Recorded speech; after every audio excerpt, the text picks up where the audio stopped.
여러분 성경을 보면 예수님과 나와의 관계를 설명하는 것들이 여럿 있습니다. 뭐가 떠오르세요? 대표적으로는 신랑과 신부와의 관계입니다. 예수님은 우리의 신랑이 되시고 우리는 그분의 신부가 되지요. 남자들도 신부가 되나요? 네, 예수님 앞에서 우리는 신부와 같은 자들입니다. 예수님은 참 신랑이 되시는 분이십니다. 이런 신랑과 신부와의 관계로 설명을 합니다. 또 하나는 죄인과 구원자이죠. 예수님은 우리의 구원자시고 우리는 죄인입니다. 죄인인 우리가 예수님 앞에 나아가면 구원을 얻습니다. 왜냐하면 예수님이 구원자이시기 때문에 그렇습니다. 예수님은 십자가를 통하여 우리의 죄 문제를 해결하시고 우리를 구원하신 분이십니다. 또 이런 관계가 있습니다. 예수님은 우리의 좋은 친구가 됩니다. 친구 관계. 아마 좋은 친구를 넘어서 예수님은 최고의 친구가 아닐까 이런 생각을 합니다. 제가 현대인들을 보면서 친구 없는 사람들이 참 많다는 걸 느껴요. 그냥 뭐 밥 먹을 친구 말고 마음속 깊은 이야기를 할 수 있는, 또 우리 신앙인들은 영적인 이야기를 좀 나눌 수 있는 그런 친구가 필요한데 많지 않죠. 1부 때 이야기했더니 어떤 분이, 중년의 남성분이 아멘 그러더라고. 그래서 친구가 없다는 얘기구나. 의외로 많이 친구가 없어요. 근데 여러분, 친구 없다고 너무 속상해하지 마세요. 예수님이 여러분의 좋은 친구가 되십니다. 믿으십니까? 그 예수님 우리의 좋은 친구가 되시죠. 그리고 또 이런 영화의 대사가 오늘 떠올랐어요. 설교를 준비하면서. 나는 선생이고 너는 학생이야. 이런 그 영화 대사 아세요? 모르시나 보네. 경건하시다. 나는 선생이고 너는 학생이야. 예수님은 우리의 선생이고 우리는 그분의 학생입니다. 예수님은 우리의 좋은 스승이 되시는 분이십니다. 멘토가 되시고 코치가 되시는 분이 예수님이세요. 최고의 선생님이십니다. 그런데 예수님과의 관계들이 여럿 있지만 빼놓을 수 없는 관계가 있죠. 가장 대표적인 관계입니다. 그것은 바로 예수님은 나의 목자이시고 나는 그분의 양입니다. 목자와 양의 관계가 가장 대표적인 관계입니다. 예수님은 목자이신데 그냥 목자가 아니라 성경에 보니까 선한 목자다. 여러분, 예수님은 선한 목자이십니다. 아멘입니까? 그런데 그런 생각을 해봤어요. 예수님은 목자 중에서도 선한 목자인데 우리는 양이잖아요. 우리는 과연 양 중에 선한 양인가? 예수님은 선한 목자인데 우리도 좀 선한 양이 되면 좋겠는데 과연 우리는 선한 양인가? 예수님은 언제나 변함없이 선하신 분인데 나는 선했다가 악했다가 또 까칠한 양은 아닌가? 게으른 양은 아닌가? 문제 많은 양은 아닌가? 이런 생각을 하게 됩니다. 그런데 이 목자와 양의 관계를 묵상하는 가운데 주님이 깨달음을 하나 주셨어요. 뭐냐면 양들이 다 선하기만 하면 그 목자는 그냥 목자일 뿐이지 선한 목자가 될 수 없다는 것입니다. 선한 목자가 있다는 것은 뭐냐면 악한 목자가 있고 그냥 목자들이 있다는 거예요. 그러면 선한 목자, 악한 목자, 그냥 목자를 분별하는 방법이 뭐냐면 양들이 다 선하면 그냥 목자들이 다 비교 대상이 안 되는데 양들이 악하고 게으르고 문제가 많으니까 이 양들을 어떻게 돌보느냐에 따라 선한 목자가 되기도 하고 악한 목자가 되기도 한다는 겁니다. 그래서 주님이 이렇게 말씀하시는 것 같아요. 장목사, 목자가 양을 위해 있지 양이 목자를 위해 있는 게 아니야. 나는 양을 위한 목자야. 오늘 설교의 제목처럼 양을 위한 목자. 우리 양의 모습들이 어떠하든 간에 우리 예수님은 우리를 위해 존재하신 분이다라는 겁니다. 그래서 여러분 기억하셔야 될 게 신앙생활이라고 하는 것은 양인 우리가 뭔가 자꾸 목자이신 예수님을 위해서 뭐 대단한 것을 하는 게 신앙생활이 아니에요. 제발 착각하지 마세요. 양들이 여러분 목자를 위해서 뭘 할 수 있겠어요? 목자가 양을 위해 뭔가를 하는 거예요. 목자이신 예수님이 문제 많은 양인 저와 여러분들을 위해 존재하고 일하십니다. 그리고 양은 그것을 아는 만큼 감사와 찬양과 영광을 올려드리면 되는 거예요. 동의하시나요? 여러분 자꾸 뭐 하시려고? 양들이 뭘 할 수 있겠어요? 목자에게. 목자가 양을 위해서 하는 거예요. 그래서 양을 위한 목자다 이 말입니다.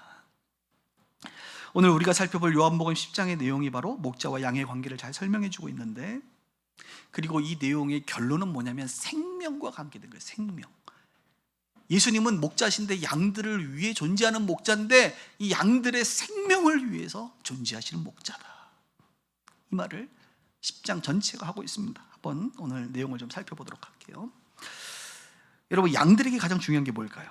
양들에게 생명입니다. 생명. 양이 초원에서 풀을 뜯는 이유는 무엇일까요? 풀을 뜯어 먹는 이유는 뭘까요? 양에게 생명이 주어졌고 이 생명을 계속 유지하기 위함입니다. 계속 생명을 유지한다는 말은 다른 말로 생명을 매일매일 새로 얻는 것과도 같아요. 생명을 계속 얻기 위해서, 생명을 얻기 위해 양은 풀을 뜯어 먹는다 이겁니다. 양은 생명이 굉장히 중요하거든요. 그런데 양에게만 그런 것이 아니라 우리 인간도 마찬가지예요. 인간에게 가장 중요한 게 뭘까요? 여러분들에게 가장 중요한 건 뭡니까? 생명이에요. 생명이 없으면 여러분들이 지금 생각하는 그 가치들, 그 추구하는 그 어떤 목적들, 원하는 그 원함들이 다 무의미합니다. 생명이 없어지면. 죽으면 끝인데 뭐. 사람에게도 생명이 제일 중요하다고요. 이 생명을 얻고 생명을 유지하고 이 생명이 영원하기를, 그래서 영원한 생명, 영적인 생명, 영생을 얻는 것이 인간에게 가장 중요한 거예요. 그런데 이 생명을 주시고 이 생명을 더 풍성하게 누리게 하시고 이 영생을 주시는 분이 계십니다. 바로 누굽니까? 예수님이세요. 오늘 성경을 좀 살펴보면서 공부를 좀 해볼게요. 9절을 다시 한번 보세요. 예수님 뭐라고 말씀하십니까? 내가 문이니. 게이트. 예수님 문이래요. 문. 누구든지 나로 말미암아 들어가면 뭘 받아요? 구원을 받고 또 들어가며 나오며 꼴을 얻으리라. 도둑이 오는 것은 왜 왔어요? 도둑놈은 도둑질하고 죽이고 멸망시키려는 것뿐이요, 내가 온 것은, 예수님이 오신 것은 양으로 생명을 얻게 하고 더 풍성히 얻게 하려는 것이라. 아주 유명한 말씀이죠. 이 구절 앞에 보면 예수님이 이렇게 말합니다. 나는 양의 문이다. 양들이 들어오고 나가는 문이다. 이런 말을 합니다. 그래서 나로 말미암아 너희들이 들어가면 나오면 구원을 받는다.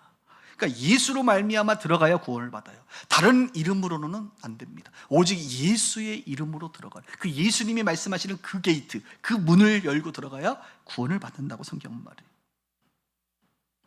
목자이신 예수님이 인도하는 그 울타리, 그 문으로 들어가야 된다는 거예요. 제가 이제 몽골을 몇 번 갔다 왔는데, 몽골을 차 타고 다니다 보면 울란바토르를 지나서 이제 초원을 쫙, 그래서 여러분 윈도우 바탕화면에 그 초원 있잖아요. 이제 7, 8월에 몽골 가면 그냥 흔하게 봅니다. 그리고 그 초원을 쫙 가다 보면 양들을 몰고 다니는 이제 목자가 보여요. 그 제가 아프리카 그 세렝게티 쪽 갔을 때는 그 세렝게티 아루사에서 그 세렝게티로 들어가는 길에 보면 목자들이 양을 치는데, 거기는 이제 황량한 사막 같은 그 그냥 푸른 초원이 아니라 황량한 사막 같은 곳을 목자가 양을 치고 쭉 가면 막 먼지들이 쫙 나오는, 저는 그 모습을 보면서 옛날에 다윗이 그랬겠구나 이런 생각을 좀 하는데, 몽골의 그 양들을 보면 저 푸른 초원이 그림 같은 집을 짓고, 이게 다 몽골 얘기예요, 여러분. 거기에 보면 이제 양들을 치는데, 그 양들 치는 곳 옆에 보면 뭐가 있냐면 울타리가 있습니다. 울타리가 있고 문이 하나 있어요. 그러니까 그 양들이 지금 목자의 음성을 듣고 어디로 들어가야 되느냐면 그 문, 그 게이트, 자기들의 울타리 게이트로 들어가야 그날 저녁에 이리에게 잡혀먹지 않고 외부로부터 공격을 받지 않고 안전하게 생명을 얻는 거예요. 그래서 그 문을 또 나오면서 꼴을 잔디에서 풀에서 꼴을 먹고 또 그 문으로 들어가고 그 문을 들어가야 그 양들은 생명을 얻는 거예요. 지금 예수님이 그걸 말하는 겁니다. 그 울타리, 그 문으로 들어가지 않으면 어떻게 됩니까? 양들은 이리에게 잡혀 죽을 수도 있어요. 그리고 이상한 문, 자기 문이 아니라 알지도 못하는 음성을 듣고 다른 사람의 음성을 듣고 이상한 울타리, 이상한 문으로 들어가면 어떻게 됩니까? 도살당할 수도 있고요, 양털 깎기 당할 수도 있어요. 생명을 담보할 수가 없어요. 오직 그 양의 목자, 그 양을 사랑하는 그 목자가 만들어 놓은 울타리와 그 문으로 들어가야 양은 생명을 유지하고 보존할 수가 있는 겁니다. 근데 재밌는 대비를 하나 하지 않습니까? 도둑놈하고 예수님이 지금 자기를 도둑과 지금 비교하고 있어요. 예? 나는 목자고 도둑질하는 도둑놈들이 있다. 도둑은 뭐예요? 왜 왔어요? 도둑질하고 죽이고 멸망시키려고 왔다. 나는 양으로 생명을 얻게 하고 더 풍성히 얻게 하려 함이라. 이렇게 딱 구분을 하지 않습니까?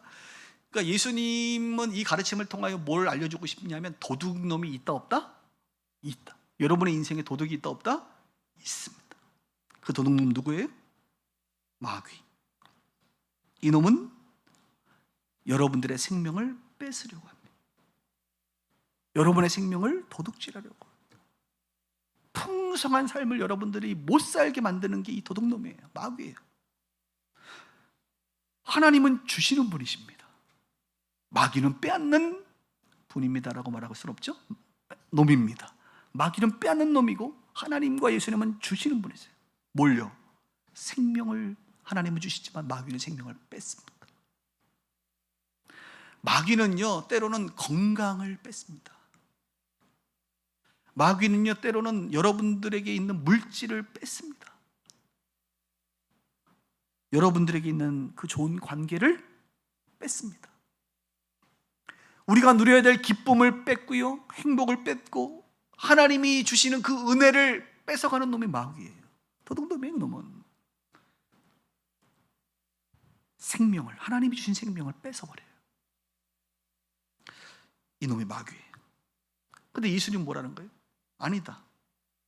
생명을 주시고 기쁨을 주시고 행복을 주시고 은혜를 주시고 때로는 건강도 주시고 물질도 주시고 좋은 관계도 주시는 분이 누구십니까? 예수님이세요.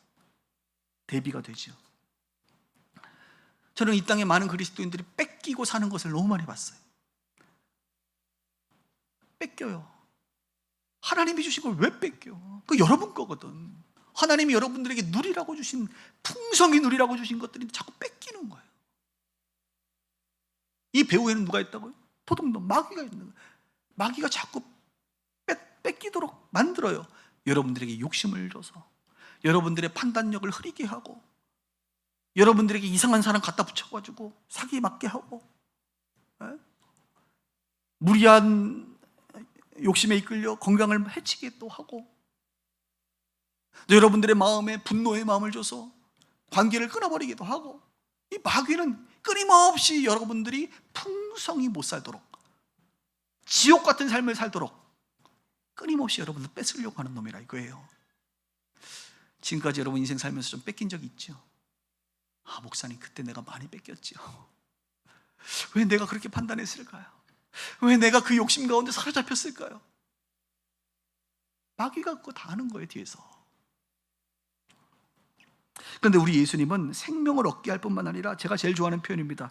더 풍성히 얻게 하려. 더 풍성히. 따라합시다. 더 풍성히. 네. 이 더 풍성이라는 표현은 원어로 보면 필요 이상으로 충분히. 필요 이상으로 충분히 있는 게 있어요, 혹시?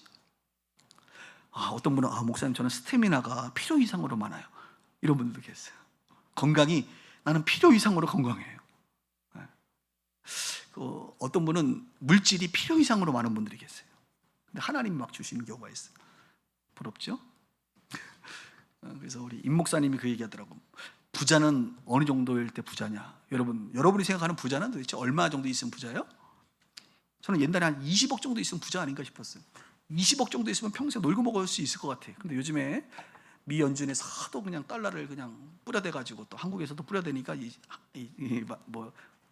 그 자산이라 그럴까요? 그러니까 돈의 가치가 많이 하락돼가지고 이제는 20억 가지고는 안 되고, 내가 보니까 한 50억 정도 여러분들이 갖고 계시면 부자일 것 같습니다.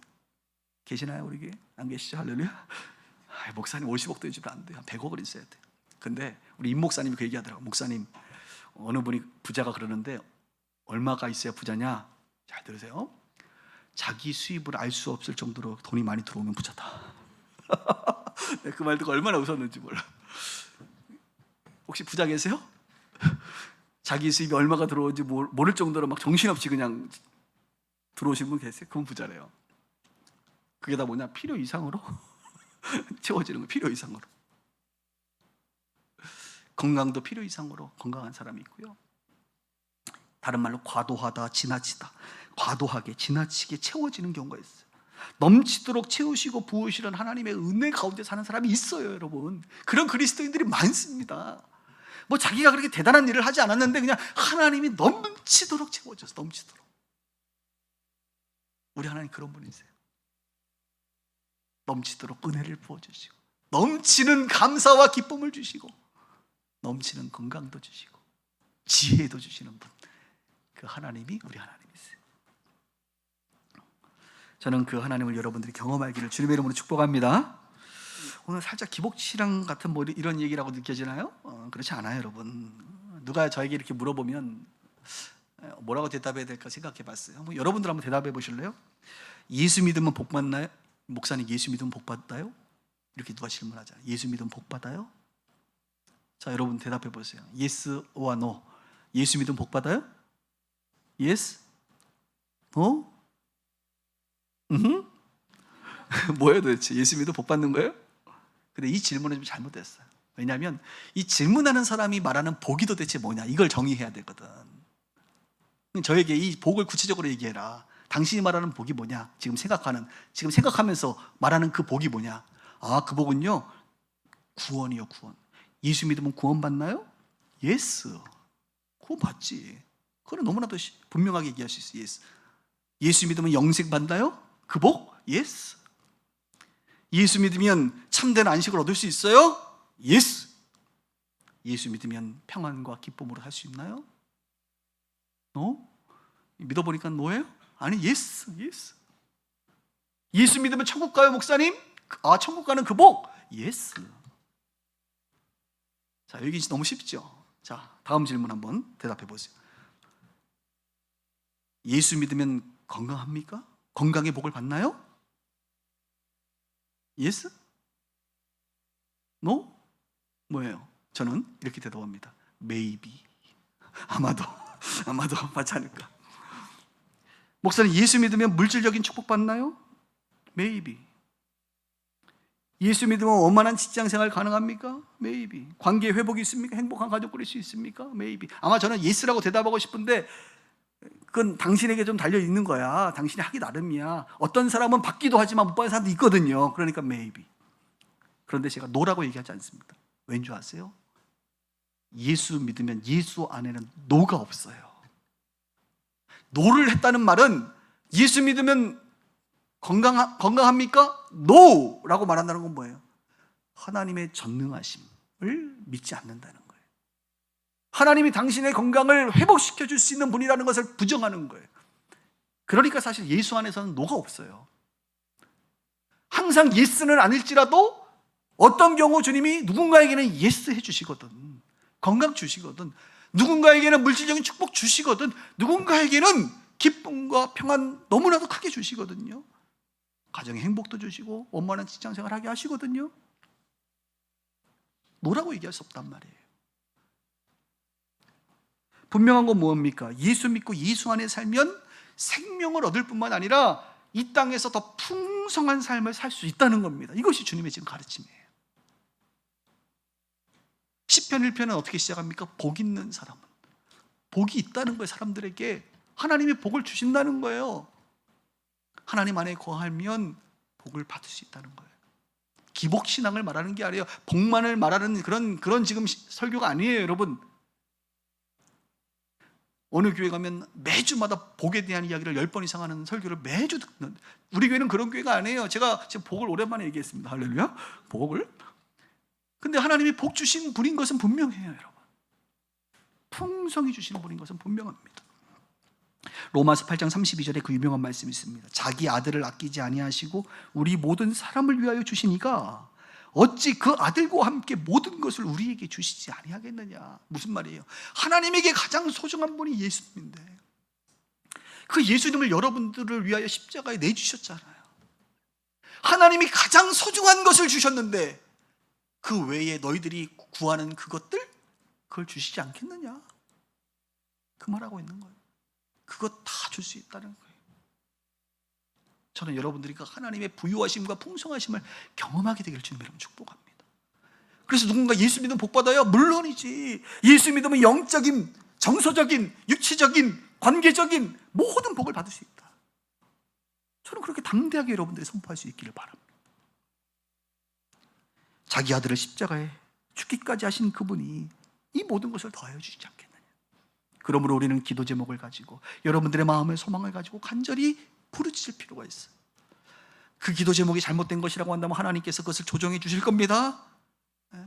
기도하세요. 그래서 또 11절 12절을 보세요. 한번 볼게요. 나는 선한 목자라. 선한 목자는 뭐예요? 양들을 위하여 목숨을 버리거니와.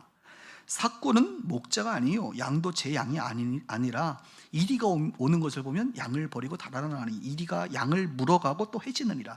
지금 양에 대한 생명을 계속 말하고 있는 거예요. 예수님은 아까 생명을 주시고 풍성히 주실 뿐만 아니라 지금 뭐라고 얘기합니까? 그분은 선한 목자가 되셔서 양들의 생명을 계속 보존하기 위하여 자기 생명을 주기까지 한다. 목숨을 바치기까지 한다. 이 말하고 있는 겁니다. 또 재밌는 비유죠. 아까는 도둑놈 비유하더니 이번에는 무슨 비유가 나왔어요? 삭꾼과 목자에 대한 비유입니다. 삭꾼이 여러분 너무 이렇게 안 좋게 생각하지 마세요. 삭꾼은 뭐예요? 그냥 삭을 받고 일하는 사람을 삭꾼이라고 말합니다. 그 삭꾼은 근데 뭐라고 말해요? 목자는 아니다라고 말하죠. 그러니까 삭꾼은 너무 나쁜 사람은 아니에요. 목자가 아닐 뿐이지, 목자가 아니어서 양의 생명을 위해서까지는 뭐 내가 목숨을 안 바쳐. 삭꾼은 월급 받는데 여러분처럼 근로소득자인데 근로소득자가 자기 받은 만큼만 일하지. 사실 여러분들도 삭꾼이요. 회사에서. 여러분 회사를 위해서 목숨 내놓으실래요? 목사님 무슨 소리 하는 거예요? 지금 나 받은 만큼만 일할 거예요. 그게 삭꾼이라고. 나쁜 거 아니에요, 여러분. 삭꾼. 네? 목자가 지금 출타하니까 일당 주고 좀 잘 관리해라. 그런데 이 양이 이리한테 잡혀 먹는데 삭꾼이 그 이리하고 싸우겠어요? 곰하고 싸우겠어요? 사자하고 싸우겠어요? 자기 목숨이 위태로운데 아유 어쩔 수 없지.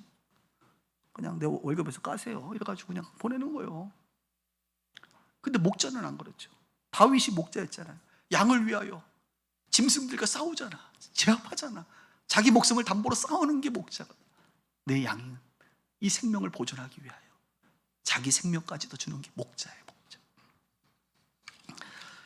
예수님은 삭꾼이 아니다 이겁니다. 예수님은 목자이시고 양의 주인이시고 양을 보호하는 자고 양을 자기 생명처럼 사랑하기 때문에 위협 속에서도 돌보는 분이 예수님이십니다. 근데 이 부분을 설교할 때마다 목회자들은 마음이 굉장히 불편합니다. 사실 목회자들이 제일 설교하고 싶지 않은 부분이 이 부분이에요. 왜냐하면 참 목자 장이신 예수님이 이 땅의 성도들 양들을 위하여 목자를 세우시고 양을 돌보는 일을 위임하셨습니다. 베드로에게도 내 양을 치라, 내 양을 먹이라 그랬거든요. 목자가 되라는 거예요. 예수님의 양이지만 대신 잘 돌보라 이겁니다. 목자가 되라는 거예요. 근데 여러분 목회자들이 제일 듣기 싫은 말 중에 제일 대표적인 게 뭔지 아세요? 삭꾼 목자다, 삭꾼 목사다 이런 말 들어봤어요?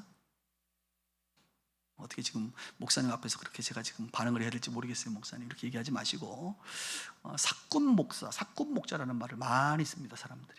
근데 여러분 삭꾼 목자라는 말은 말 자체가 틀려요. 잘못된 말이에요. 오늘 교정해 드릴게요. 오늘 성경이 뭐라 해요? 삭꾼은 목자가 아니요 그랬어요. 삭꾼은 삭꾼이고 삭꾼 목자는 없는 거예요. 삭꾼은 삭꾼일 뿐이고 목자는 목자인 거지 삭꾼 목자는 없다. 분리하셔야 돼요. 삭꾼이거나 목자이거나. 그럼 기준이 뭐냐? 양의 생명을 위하여 목숨을 버릴 수 있으면 목자고, 양이 생명이 위태로우니까 위험 속에 나살자고 도망가면 뭐예요? 삭꾼이고. 다른 말로 스승, 선생일 수는 있어도 아비, 목자는 아닌 거죠. 저는 고린도전서 4장 15절에 바울이 한 말이 굉장히 가슴에 늘 울립니다. 그리스도 안에서 1만 스승은 있으되 아버지는 많지 아니하니 그리스도 예수 안에서 내가 복음으로써 너희를 낳았습니다. 이 세상에 이 땅의 교회들 가운데 누가 많다는 거예요? 1만 스승은 많다는 거예요. 스승. 그런데 아비는 없다. 아비. 한국 교회의 위기는 바로 여기인 거예요. 스승만 많고 선생만 많지 아비가 없기 때문이다. 그래서 사실 목회자가 되기 전에 반드시 거쳐야 될 테스트가 있습니다. 여러분 혹시 목회자가 되고 싶으시면 이 테스트를 담임 목회가 되기 전에 반드시 신학생 때와 부교육자 생활에 거쳐야만 담임 목회를 하는 거예요. 그거 뭐냐?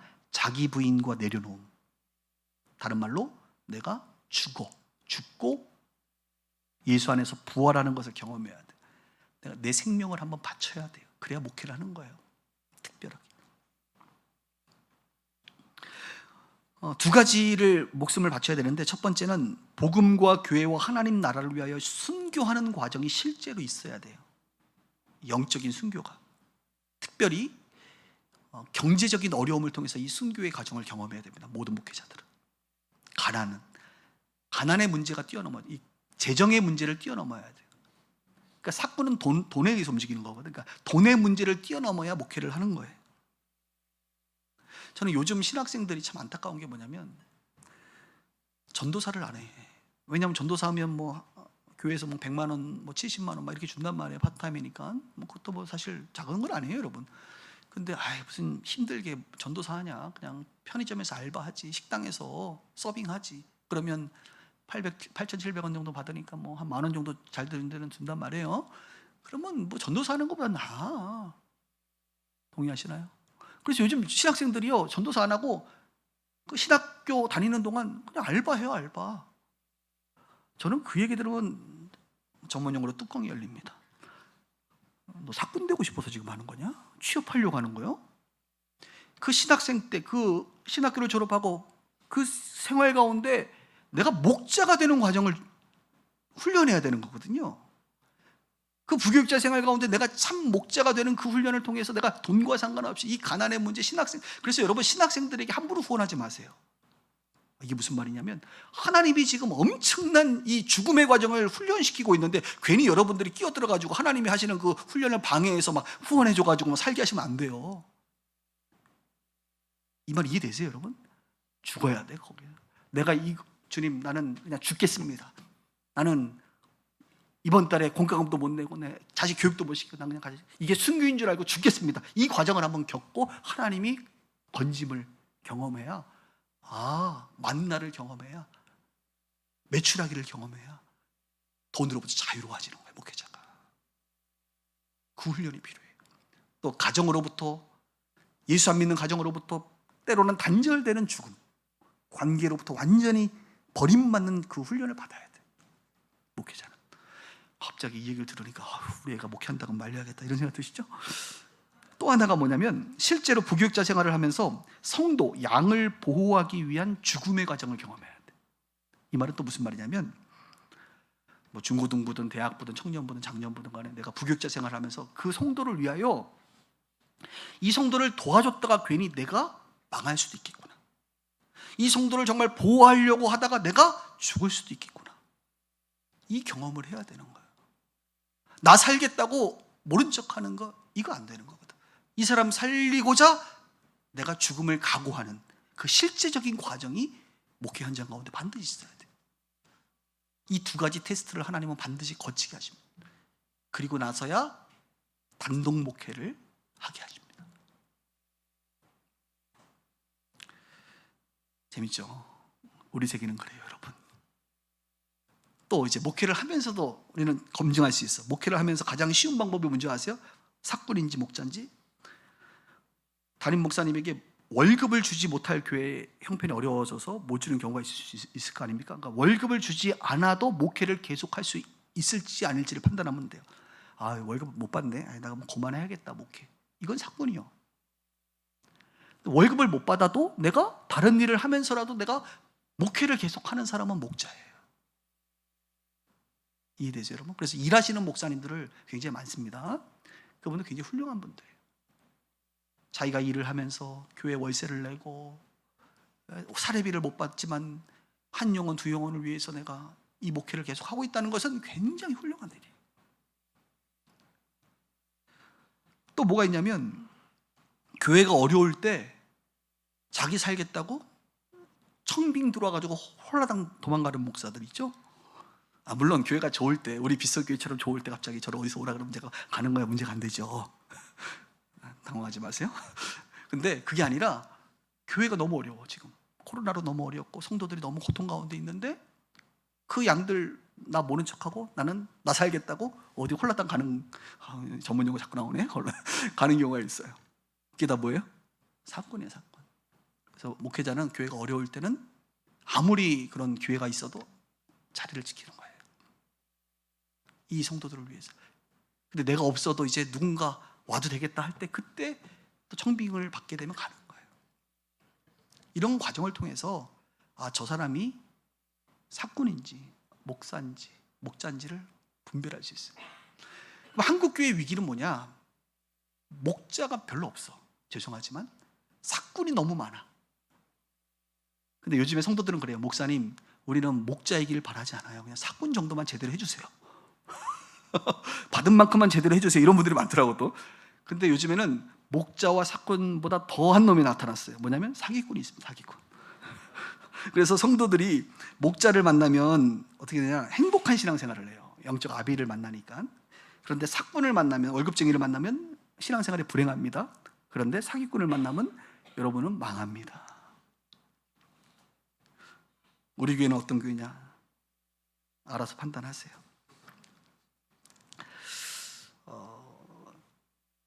육신의 부모도 마찬가지입니다. 여러분들이 아비 어미잖아요. 자녀들에게 누가 월급 줘서 아이들 보호하고 양육하는 거예요? 여러분 사꾼이에요? 아니잖아요. 여러분 베이비시터가 아니에요. 과외 선생님이 아니에요. 여러분들은 아비 어미란 말이에요. 아무 대가가 없어도 내 자식이니까, 내 양이니까 보호하고 섬기고 돌보는 거예요. 아무리 어려워도, 이 아이가 아무리 힘들어도 떠나지 않는 거예요. 왜? 난 부모니까. 베이비시터는 안 그래요. 힘들면 나 그만할래요. 얘 너무 특이한 것 같아. 떠나는 거예요. 얘는 공부하는데 너무 나를 힘들게 해. 숙제도 안 해와. 떠나는 거예요. 근데 아비 어미는 그럴 수가 없어. 이 아이가 부족하면 부족할수록 아비 어미가 필요한 거예요. 너무나도 쉽습니다. 분별하기 너무너무 쉬워요. 여러분, 예수님은 어떤 분이시냐? 참 목자예요. 선한 목자예요. 여러분의 생명을 위하여 친히 십자가에서 바치신 분이에요. 돌아가신 분이시고 지금은 부활하셔서 여러분들을 인도하시는 선한 목자가 예수님이십니다. 그 예수님을 찬양합니다. 말씀을 좀 정리할게요. 우리는 오늘 성경을 통해서 예수님은 양을 위한 목자다, 이걸 발견했어요. 양인 우리는 예수님을 통하여 생명, 영생을 얻고 또 이 땅에서 풍성하게 살 뿐만 아니라 끝까지 나를 지키고 보호하시는 예수님이 나와 함께하고 있다는 것을 여러분 발견했을 거예요. 그런데 그럼 이 땅에서 우리가 이것을, 이 예수님의 이 목자 되심을 우리가 풍성히 누리는 양이 되려면 어떻게 되느냐? 한 가지 여러분이 하셔야 될 게 있습니다. 여러분이 하셔야 될 건 딱 한 가지. 그게 뭐냐? 27절입니다. 다시 한번 볼게요. 27절에 내 양은 내 음성을 들으며 나는 그들을 알며 그들은 나를 따르느니라. 여러분이 하셔야 될 게 뭐예요? 음성을 듣고 목자를 따르는 거예요. 그것만 하면 돼요. 듣는 것 청, 따르는 것 순종, 종, 청종하는 거예요. 우리 빗소교회는 그래서 청종 훈련하는 공동체입니다. 사실 제 브랜드는 청종 훈련이에요.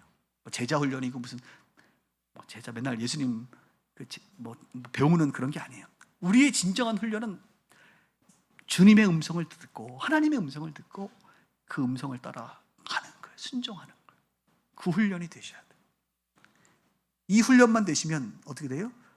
생명을 얻고 풍성이 얻고 안전히 보호를 받는 거예요. 근데 대부분의 사람은 일단 듣지를 못하고, 두 번째, 들어도 따르질 않아. 목자가 양을 딱 잡아가지고, 양이 보니까 발목이 삐끗하거든. 지금 보니까 다친 것 같거든. 그래서 양을 딱 잡고 이제 끌고 오는 거예요. 그럼 양이 어떻게 해요? 안 간다고 발버둥을 치고, 왜 나 잡아? 나 무서워. 내 양털 깎으려고 그러는 거야. 별 오해를 다 하면서 안 가려고 몸부림쳐. 여러분, 예수님은 선한 목자예요. 믿고 따르세요. 따라가세요. 몸을 맡기세요. 그러면 목자가 그 양의 부러진 다리를 고치려고 얼마나 애를 쓰고, 그죠? 도와주겠어. 목자는 그런 거예요, 원래. 예수님은 그런 분이세요. 근데 대부분의 사람들은 안 가겠다고 버티고 오해하고, 왜 나 양털 깎으려 그래? 아, 누가 양털 깎는데? 왜 나 도살하려고 그래? 누가 널 도살한대? 오해하고 계속 오해하니까 안 따라. 여러분, 성경을 통해서 예수님을 좀 아세요. 제대로 예수님을 따르세요. 여러분들이 풍성하게 됩니다. 고쳐집니다. 회복됩니다. 삐그덕거리는 그 다리가 온전해진다고요.